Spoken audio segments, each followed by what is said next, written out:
সমস্ত পারমাণবিক অস্ত্র যদি আমাকে মারার জন্য ব্যয় করে, কসম আল্লাহ, রবের দেওয়া টাইমের আগে তামাম দুনিয়া মিলে আমাকে মারতে পারবে না। আমি যদি ইচ্ছা করি আত্মহত্যা করার জন্য, সুইসাইড করার জন্য, তবুও আমি মরব না।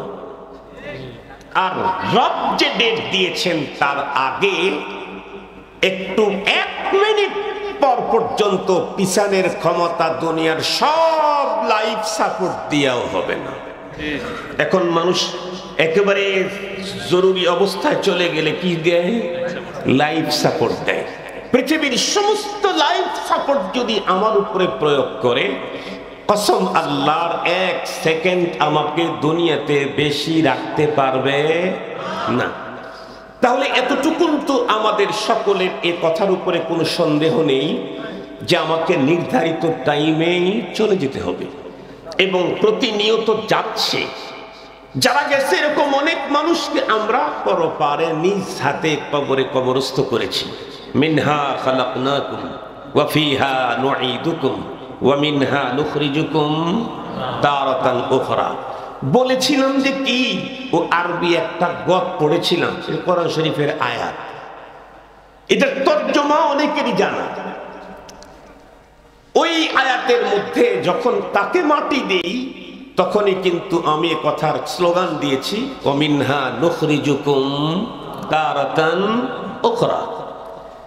আমাকে আবার এখান থেকে উঠানো হবে।